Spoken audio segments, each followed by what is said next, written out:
Hello అండి. మీరు కూడా ఇలా స్పాంజ్ లాగా ఉండే ఫ్లఫీ కేక్ తయారు చేసుకోవాలనుకుంటున్నారా?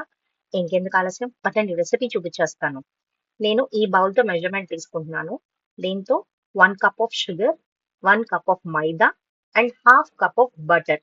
బటర్ క్లిప్ మిస్ అయిందండి. ముందుగా నేను 3 ఎగ్స్ బీట్ చేసేసుకొని షుగర్‌తో కలిపి బాగా మిక్సీలో గ్రైండ్ చేసిన తర్వాత హాఫ్ కప్ ఆఫ్ బటర్ కూడా వేసి మిక్సీలో గ్రైండ్ చేసేసుకున్నాను. దాని తర్వాత ఈ బ్యాటర్‌లో ఇందాక చూపించిన 1 కప్ ఆఫ్ మైదా కూడా యాడ్ చేసేసాను. అలాగే నేను దీంట్లో బేకింగ్ పౌడరే యాడ్ చేస్తున్నానండి. బేకింగ్ సోడా కాదు. Baking powder half teaspoon తీసుకున్నాను.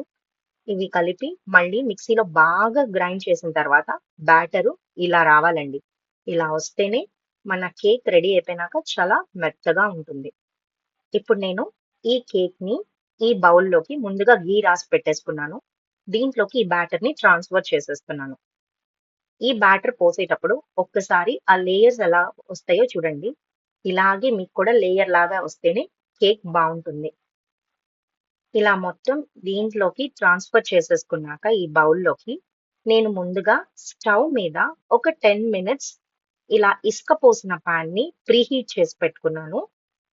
అలా ప్రీహీట్ చేసుకున్నాక ఈ బ్యాటర్ పోసిన బౌల్‌ని ఆ ఇసుక పైన పెట్టి దాన్ని కవర్ చేసేసి సిమ్‌లోనే పెట్టాలండి. కంప్లీట్‌గా లో ఫ్లేమ్‌లోనే ఉండాలి.